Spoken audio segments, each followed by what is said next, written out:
প্রথমত যে আজকে যে আমি আনাহিতা সুইট হোম যেটা আজকে শুভ উদ্বোধন হচ্ছে, সেটা আসলে অনেক আগে থেকে কোনো প্রি প্ল্যান ছিল না।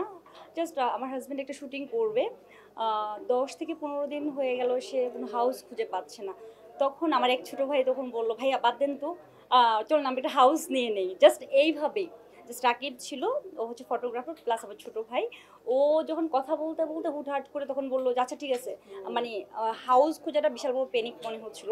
15 ডেজ ধরে যখন হাউস পাচ্ছিল না তখন মানে ইনস্ট্যান্ট পুরো ডিসিশন নিয়েছে যে হাউস নেবে। তো রাকিবকে বললাম, "ভালো, ভালো ডিসিশন। চলো তুমি তাহলে হাউস খোঁজো।" ও মানে পরের দিনই ওর শুধু কাজই ছিল হাউস খোঁজা।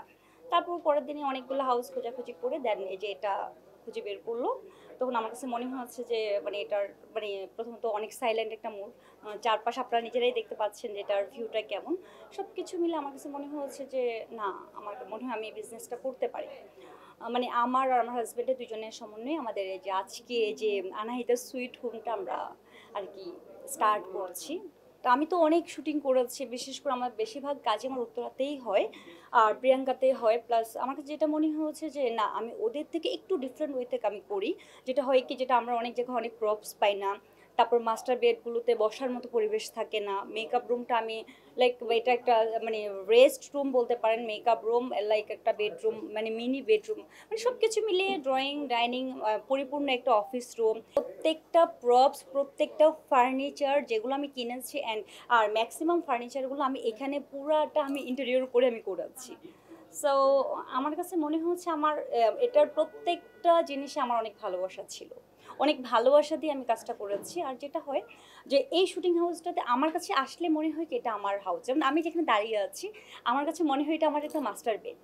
মানে আমি যখন এই রুমের মানে মানে যেটাই করি, একটা লাইক একটা ফ্যান কিংবা একটা লাইট আর একটা প্রপস কিনে, যে কোনো জিনিসই কিনে আমার কাছে মনে হয় কি আমার মাস্টার বেডের জন্য এই জিনিসটা লাগবে, ওইটা লাগবে। মানে আমার কাছে মানে মনে হয় যে এটা আমারই থাকার মতো একটা হয়তো মানে একটা ওই টাইপের একটা আমি হাউস করেছি। আমরা 8K করে রাখবো। আমার কাছে মনে হচ্ছে যে আমার খরচ অনুযায়ী যদিও আমার এটা খুব একটা প্রফিটেবল বিজনেস হবে না, বাট আমি তারপরেও চাই যে আমার হাউসটা যেন রেগুলারলি বিজি থাকে। কে টাকা দিবে কি দিবে না এটা হয় কি রিলেশনের উপর অনেক কিছু ডিপেন্ড করে। এটা নিয়ে আমি এখন ভাবছি না। আমার কাছে মনে হচ্ছে যে আমার কাছে আমি অনেক ভালোবাসা দিয়ে একটা কাজ করেছি। সো সবাই আসুক, কাজ করুক। মানে এটা টাকা দিবে কি দিবে না এটা পরের ব্যাপার। আসলে এটা তো একটা একটা বিজনেস প্রতিষ্ঠান না, এটা তো আসলে এটা কি বিজনেসের জায়গাটা আসলে ঠিক রাখা উচিত প্রত্যেকেরই। না ছাড় দেয়া হবে। ছাড় ছাড় বলতে এখানে আমি সবকিছুই পুরো বাসাটাই দিয়ে রেখেছি। আর আমি আর প্রথমত অন্যান্য হাউসগুলো তুলনায় আমি মানে এটার যে ইয়েটা ধরেছি, ডে হিসেবে যে পেমেন্টটা ধরছি খুবই, আমার মনে হয় 7K 8K খুব একটা বেশি। আমার এটা 2100 স্কোয়ার ফিট। সবাই আমাকে ভালোবেসে যে আজকে আমার হাউসে এসেছে, কে কাজ করলো কি করলো ডাজ নট ম্যাটার। সবাই যে এখানে আসছে আজকে মানে আমার হাউসটা দেখার জন্য, তাতে আমি সবার কাছে গ্রেটফুল।